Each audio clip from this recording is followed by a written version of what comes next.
meron pa rin hanggang ngayon discrimination. Totoo Beshi, yan. Lahat diba? naman tayo nakakaranas niyan. Na karapatan, oportunidad at respeto para sa lahat ng babae. Yan. Alam mo yung parang hindi ka lang babae. Yan, Babae babae ka. Yan. Yan ang ating mantra. Hindi Mantra. lamang, syempre mantra natin araw-araw sa buong buhay natin. Pero especially this month, ipagdukdukan natin na tayo ay babae. Hindi Yan. lang babae lang. Diba? Babae ka. Gusto ko yung Ay, pero maliban sa women's month, alam ko it's We the Pros month. Buwan ko po ito, mga kababayan, sa mga nagtatanong po dyan. Uy, baka pwede kayo magpadala ng regalo. I-address dito, tas ako mag-receive. Pwede po bang wag muna kayong makihate? Akin po muna itong buwan ng to. Uy, ang kapal mo naman. Ay, pero bago sa ating talakayan, kwentuhan, balikan natin or puntahan naman natin ang mga pinakamayinit na balita na ating tinutukan dito sa DZRH. Bago sa detalye ng ating mga balita, tumanggap muna tayo ng report sa labas ng ating himpilan. Update mula sa Malacanang. Pangulong Bongbong Marcos nakamonitor sa sitwasyon dyan sa Middle East. Detalye ibalita mo RH14 na Miss Let Narciso. Miss Let. Diyos, Wina, nakasubaybay ang Malacanang sa sitwasyon sa Middle East. Sa isang video message, sinabi ni Pangulong Ferdinand Marcos Jr. na batid niya ang pag-aalala ng mga pamilya sa kanilang mga mahal sa buhay na nasa gitnang silangan. Kaya naman muling tiniyak ng Pangulo na naka-alerto ang kaukulang mga ahensya ng pamahalaan para tugunan ang pangailangan at siguruhin ang kaligtasan ng ating mga kababayan sa gitna ng krisis. Sa ngayon, anya, ay wala namang naiulat na casualties sa mga Pilipino. Narito si Pangulong Marcos. Magandang umaga po sa inyong lahat. Sa palagay ko po ay nabalitaan nyo na po na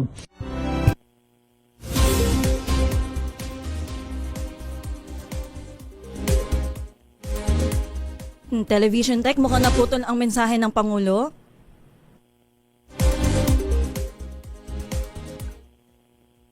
Okay, go ahead, Miss Let. Ayan, binanggit ni Presidente sa kanyang video message na yung mga natatanggap na report, binabanggit nga na hanggang mula kaninang alas 9 ng umaga, walang natatanggap na report na may casualties. So walang mga Pilipinong namatay, walang mga Pilipinong nasaktan. At tuloy-tuloy na binabantayan yung sitwasyon doon. Ang sabi ng Presidente, kailangan tuloy-tuloy na i-monitor dahil naniniwala siya na baka magpatuloy pa yung tensyon. At ang prioridad ng pamahalaan ay yung kaligtasan ng ating mga kababayan doon. Alright, Miss Net, mukhang handa na yung mensahe ng Pangulo. Puntahan Okay, natin. pakinggan natin si Pangulong Marcos. magandang umaga po sa inyong lahat. Sa palagay ko po ay nabalitaan nyo na po na binomba ng Israel at saka ng Amerika ang Iran. At ang Iran naman ay sumagot, nagbomba naman ng mga American base sa United Arab Emirates, sa Bahrain, sa Oman at siyempre sa Israel. Alam naman natin na napakarami ang Pilipino diyan sa bandang Middle East. I'm sure nag-aalala kayo sa inyong mga kilala, mga kaibigan at mga kaanak na nandun. Mula nung nabalitaan natin na nagsimula itong gera, ay nagmo-monitor na kami kahapon pa ng late afternoon sa ating mga embassy, sa ating mga labor attaché, sa lahat ng mga embassy natin doon sa Middle East. At nais kong i-report sa ating mga kababayan na sa ngayon, as of 9 o'clock Sunday, wala po tayong natatanggap na report na may casualty na Pilipino. Wala pong Pilipino ang namatay, wala na Pilipino nang nasaktan. At sa ngayon ay patuloy ang aming pag-monitor para tiyakin na nasa magandang kalagayan ang ating mga kababayan sa Middle East. Ang ating tuloy-tuloy na binabantayan dahil ito'y kailangan natin tuloy-tuloy na bantayan at hindi ito tapos pa. Palagay ko patuloy pa itong gerang ito. Ngunit sa aming latest report ay ang ating mga kababayan ay nasa safe na lugar. At sila ay nakapunta sa mga bomb shelter kung saan sila at lumalayo sila doon sa mga bases ng Amerikano upang hindi naman sila mapalapit sa alanganin. Patuloy po ang pagre-report natin habang dumadating po ang report sa akin. Magandang umaga po. Yan ang mensahe ni Pangulong Ferdinand Marcos Jr. Ito si Lep Narciso para sa DZRH. Una sa Pilipinas, una sa Pilipino. Maraming salamat RH14 Miss Leta Narciso. Samantala, bago iyan, inatasan na nga ni Pangulong Bongbong Marcos ang Department of Foreign Affairs at Department of Migrant Workers na tiyakin ang kaligtasan ng mga Pilipino sa Iran at Middle East. Ginawa ng Pangulo ang pahayag kasunod nga po ng paglulunsad ng airstrike ng US at Israel sa Tehran. Ayon kay US President Donald Trump, layo ng operasyon na ma-eliminate o maalis ang tinawag nitong banta mula sa Iran. Kaugnay nito nagpaalala na rin ang mga embahada ng Pilipinas sa Qatar, Bahrain at iba pang karatig o bansa na maging alerto sa posibleng paglala ng tensyon sa Middle East.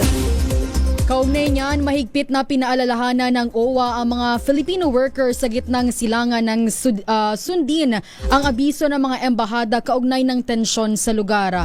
Patuloy umano sa koordinasyon ng ahensya sa mga kaukulang Migrant Workers Office upang matiyak ang kaligtasan ng mga Pilipino. Pero bilang paunang hakbang, pinapayuhan ng OFWs na tukuyin na ang pinakamalapit na shelter at maging handa sa emergency alert. Ipinaskill naman ng tanggapan sa kanilang official social media pages ang emergency hotlines ng bawat embahada sa Israel, Oman, Jordan, Qatar, Lebanon, UAE, Bahrain, Saudi at Iran. Para naman sa mga nasa Pilipinas at nais makibalita sa nangyayari sa kanilang mga mahal sa buhay, maaari pong tumawag sa OWA sa 1348. Ulitin ko lang po, pwede po kayong tumawag sa 1348 ng OWA. Sa iba pa nating mga balita, dumistansya ang saksi sa paglagda ng affidavit ng 18 nagpakilalang dating Marines hinggil sa katotohanan ng naturang mga salaysay. Ayon kay Bishop Ephraim Tendero, pinakausapan lamang siyang maging witness sa pagpirma ng sworn statement sa isang notary public. Pero hindi umano niya kilala ng personal ang grupo at hindi siya makapagsasabi kung tunay o hindi ang expose ng mga ito.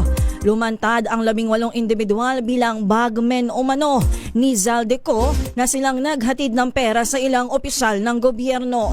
Humingi rin ng paumanhin si Tendero at iginiit na ginawa niya ang pagiging witness bilang prebadong personalidad. Samantala, iginiit ni Senate Blue Ribbon Committee Chair Ping Lacson na hindi nagbabago ang kanyang tindig na ebidensya dapat ang madikta ng investigasyon sa flood control scandal. Sagot ito ni Lacson sa pagkalampag ng Iglesia ni Cristo kasunod ng paglutang ng 18 ng pakilalang dating sundalo at bagmen ni Zaldico.